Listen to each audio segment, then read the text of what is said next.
Alors, le corrigé du numéro 77, page 153. Donc, on vous donnait une courbe qui représentait une fonction. La première chose, on vous demandait de donner les variations de la fonction sur l'intervalle moins 3, 4. Donc ici, ce qu'on vous demande, c'est de construire par exemple un tableau de variations ou de dire par une phrase ou de donner par une phrase les variations de votre fonction. Donc, je rappelle les variations, est-ce que la fonction est croissante ou décroissante?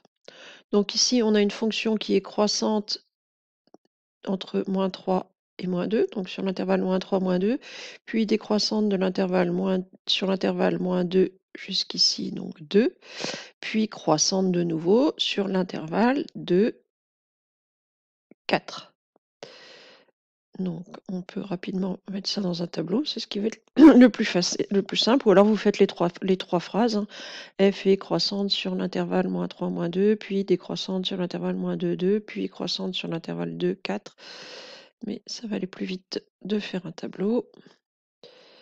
Donc, tableau de variation, hein, je vous rappelle. On donne les valeurs de x, on va de moins 3 à 4. Donc, les changements de variation s'opèrent ici et là, c'est-à-dire en moins 2 et en 2. Donc, alors, c'est un peu volontaire que je m'aligne sur celui du dessus. Et donc, notre fonction, elle est d'abord croissante, puis décroissante, puis croissante. Les valeurs, alors ici, on part de, ouais, visiblement, on est à 3,2. On monte, alors, bon, c'est à peu près ça, hein. On monte jusque ici, 3,5.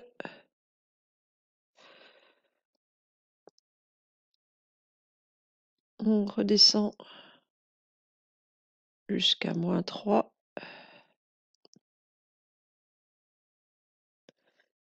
Et on remonte jusqu'ici, donc 1, 2, 3, 4, 5.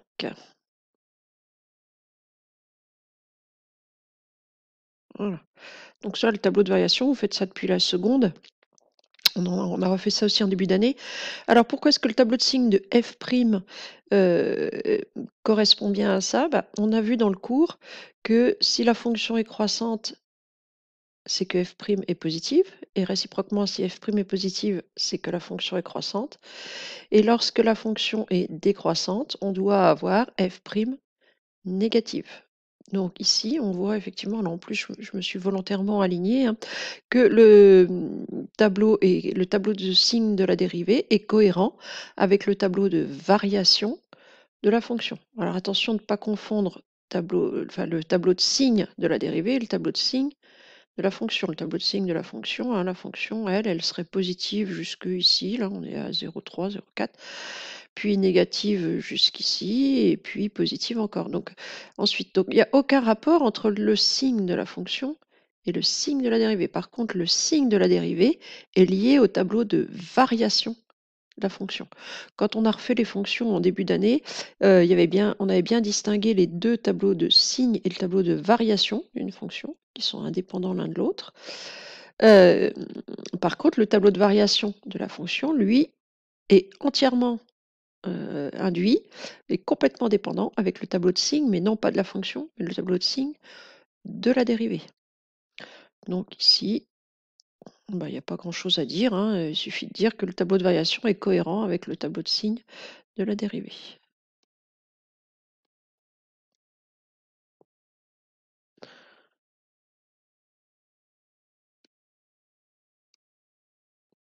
Est cohérent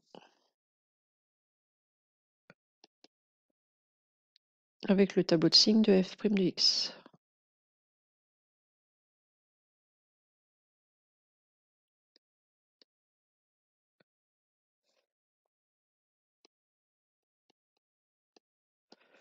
Voilà, c'est tout pour cet exercice. Donc là, c'est juste bien se remettre les choses en place.